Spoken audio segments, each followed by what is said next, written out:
भक्तजनों, आज आप सुने हनुमान और एक किसान का दुख भरी कथा।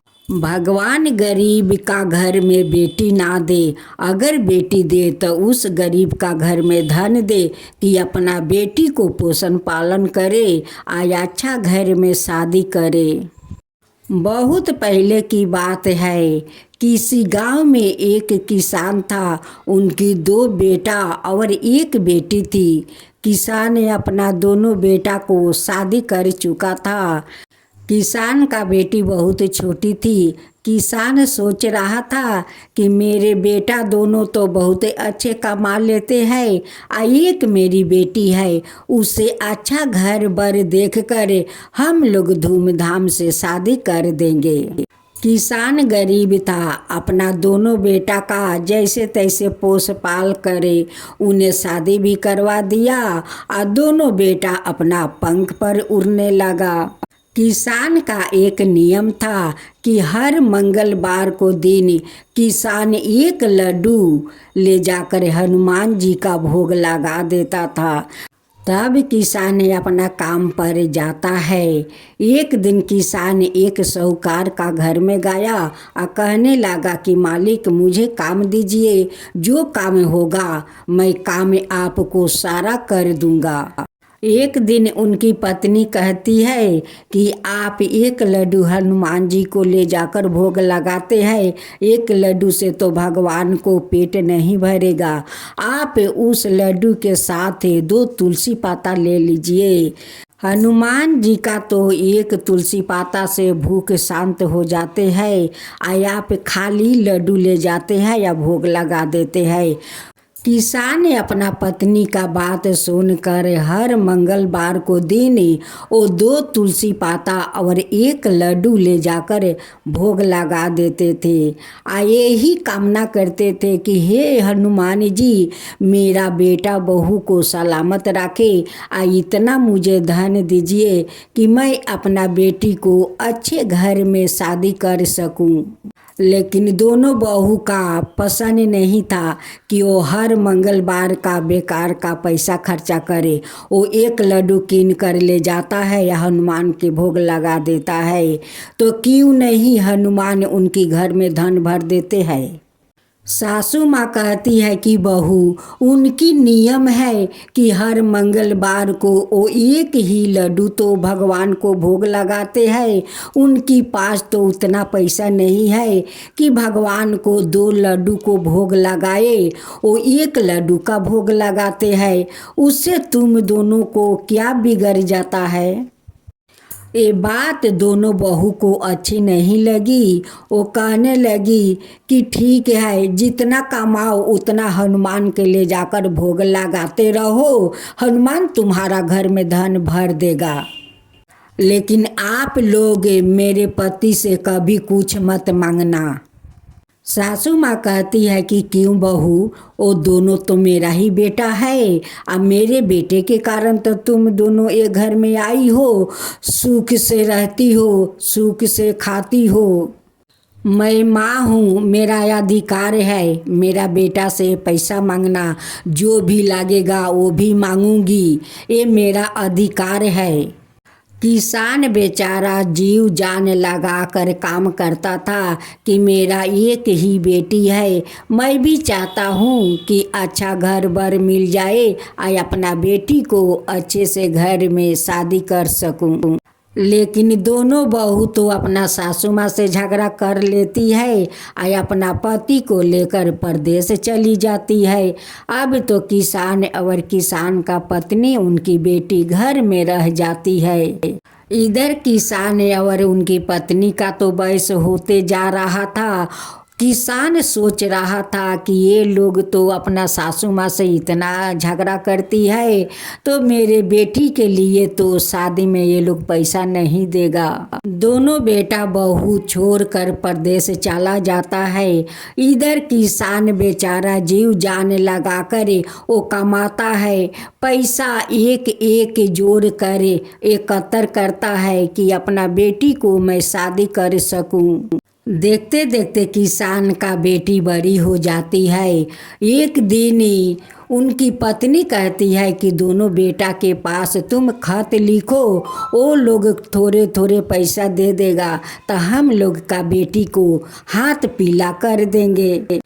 वहाँ से बेटा लोग जवाब देते हैं कि हम लोग का पास अभी तक पैसा नहीं है, हम लोग कहाँ से पैसा दूँ।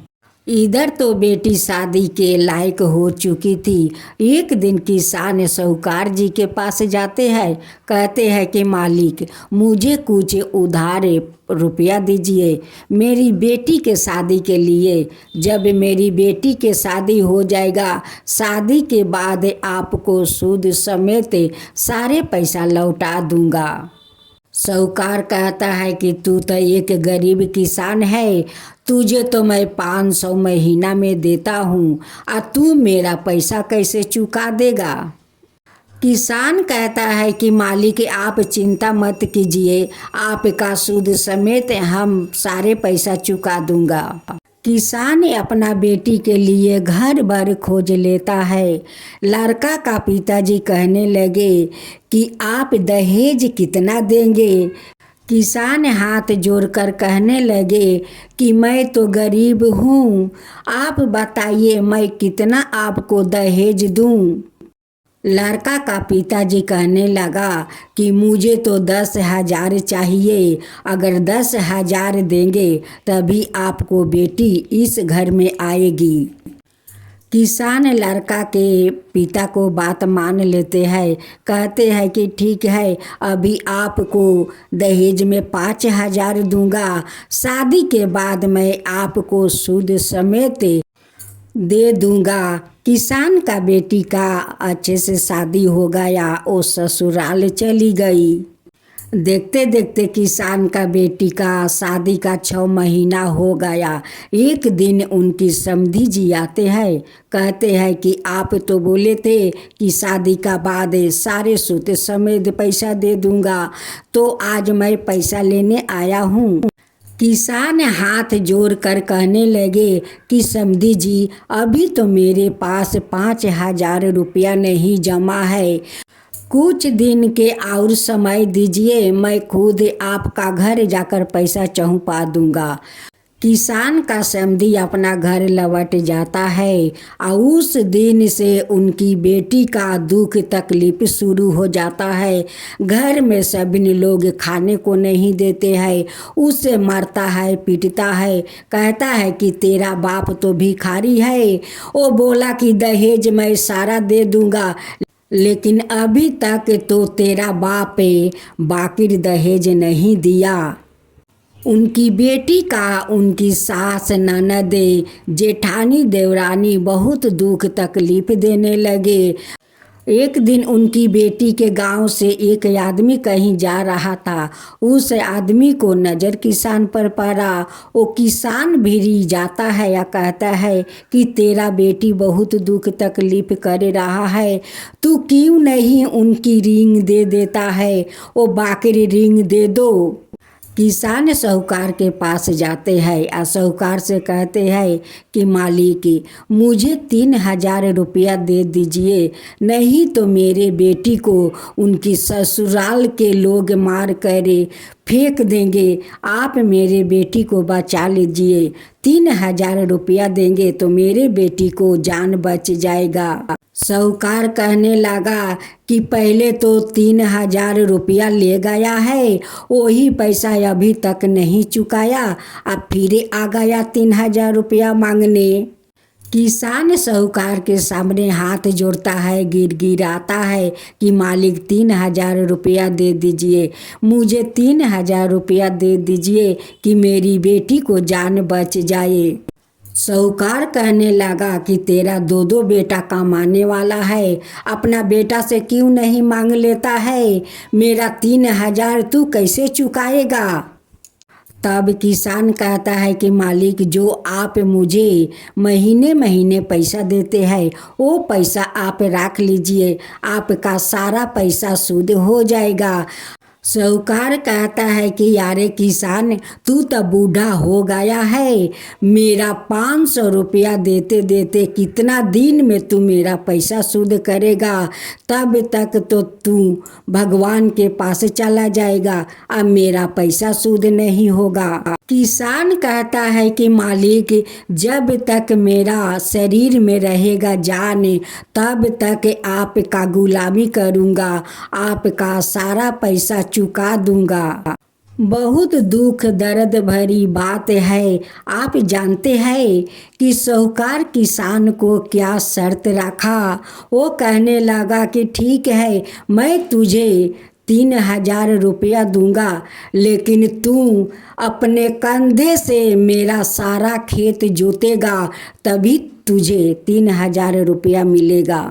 किसान का पत्नी रोती है, कहती है कि मालिक, ऐसा शर्त मत रखिए। कैसे मेरे पति आपका कंधे पर हाल लेकर ये सारा खेत जोतेगा?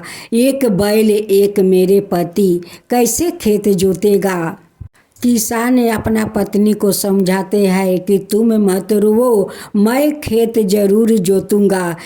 साहूकार अपना नौकर से कहता है कि तू जाकर हाल पकड़, आ किसान उस बैल के साथ वो खेत जोतेगा। ये सारा खेत उसको जोतना है। किसान हनुमान को नाम लेकर सारा खेत तो जोत दिया।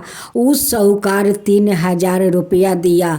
जब तक किसान अपना बेटी का घर जाता है, उतना समय में उसका ससुराल वाले सभी मिलकर उनकी बेटी को जला देते हैं।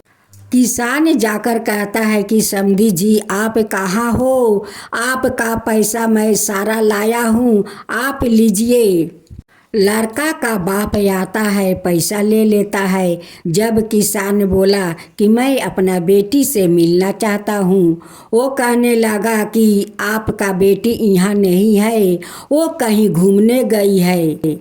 उनकी बेटी को जो वो लोग जलाए थे, उनकी गंध अभी तक माने वहाँ पर था। वो किसान के नाक में जले जले का गंध आ रहा था। वो कहने लगा कि यहाँ पर लगता है कि मांस जलता है, मांस जलने का गंध आता है। किसान का समधी कहने लगा कि हम लोग का नाक में तो कोई गंध नहीं आया। वो किसान कहता है कि नहीं समधी जी, लगता है कि किसी को लाश जल रहा है, उसी का गंध आ रहा है। आप मेरे बेटी से मिलवा दीजिए, मैं चला जाऊंगा। वो सारे ससुराल लाले मिलकर उनकी बेटी को तो जला दिया था। वो कहाँ से मिलवाएगा उनकी बेटी से? किसान तो समझ गया कि मेरे बेटी को ये लोग मिलकर जला दिया है, मेरी बेटी को जला हुआ लाश के गंध आ रहा है, ये मेरी बेटी नहीं है, मेरी बेटी को ये लोग मिलकर जला दिया है। वहीं पर किसान रोता है, अपना सर पटकता है, हनुमान को पुकारते हैं कि ये हनुमान जी, आपको तो मैं रोज एक लड्डू का भोग लगाया करते, आप मेरे बेटी के साथ क्या करवा दिया? हे हनुमान जी, मेरे बेटी के साथ एक क्या करवा दिया? अगर आप मेरे बेटी को पति सूद नहीं लेंगे तो आपको मैं कभी भगवान नहीं समझूंगा, कभी नहीं समझूंगा। आपको तो सभी लोग संकट मोचन कहते हैं, आप तो सभी को दुख दूर करते हैं, लेकिन मैं क्यों दुख में डूबा हूँ? क्यों मेरे साथ ऐसे हुआ? क्यों मेरे बेटी को ये लोग जान से मार दिया? इसका प्रतिशोध कौन लेगा? ये हनुमान मुझे बताइए कि इसका प्रतिशोध कौन लेगा? मेरा बेटी को कौन देगा? आप बताइए। मेरा दोनों बेटा बहू हम लोग का छोड़कर चला गया, ये लोग मेरे बेटी को छीन लिया, मैं जाऊं तो कहाँ जाऊं? ये हनुमान आप बताइए। किसान का दुख भरी वियोग सुनकर हनुमान साक्षात वहाँ पर प्रकट होते हैं। हनुमान जी कहते हैं कि आप चिंता मत करो, जो लोग आपका बेटी के साथ ऐसा किया है उन्हें तो सर्वनाश कर दूंगा, उन्हें मैं कभी माफ़ नहीं करूंगा।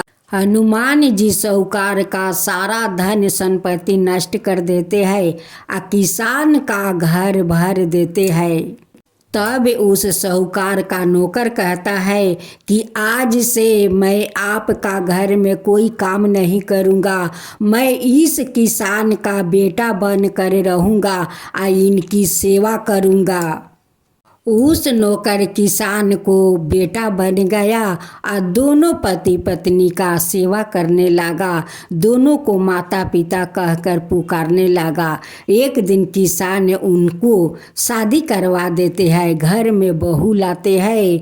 बहू को एक बेटी होती है। किसान अपना पोती को देखकर बहुत खुश हो जाते हैं, कहते हैं कि मेरे बेटी पोती के रूप में आई है, ये मेरे लक्ष्मी है, ये मेरा लक्ष्मीनिया है, मेरे पोती लक्ष्मीनिया है। किसान और किसान का पत्नी उनकी मुंह बोली बेटा हनुमान जी को कुटी कुटी धन्यवाद देने लगे। किसान कहते हैं कि हनुमान आप तो सच में लोग आपको संकट मोचन कहते हैं, आप तो जो मुझे बर्बादी किया उसका बर्बादी कर दिया और मुझे अमीर बना दिया, धन संपत्ति से मेरा टूटे हुए घर भर दिया, मुझे बेटा बहू भी दे दिया, पोती भी दे दिया। आपको हम लोग जितना धन्यवाद करें वो कम होगा। हे हनुमान जी, जैसे हम लोग पर कृपा किया वैसा ही सबका ऊपर कृपा करना, सबका दुख दूर करना। हे हनुमान जी, सबका दुख दूर करना। हनुमान जी की जय हो, हनुमान जी की जय हो। लंकापति रावण के वध के बाद जब अयोध्यापति प्रभु श्री राम की कीर्ति दूर दूर तक फैल रही थी और वो मर्यादा पुरुषोत्तम में कहलाने लगे थे, तब एक दिन महादेव शिव की इच्छा भी मर्यादा पुरुषोत्तम में श्री राम से मिलने की हुई। पार्वती जी को संग लेकर महादेव कैलाश पर्वत से उतर कर अयोध्या नगरी के रास्ते पर चल पड़े। देख कर राम जी बहुत खुश हुए। माता जानकी ने उनका उचित आदर सत्कार किया और सवाए भोजन बनाने के लिए रसोई में चली गई। इस बीच भगवान शिव ने श्री राम जी से पूछा, आपके सेवक के हनुमान जी दिखाई नहीं पड़ रहे हैं? श्री राम बोले, वो बगीचे में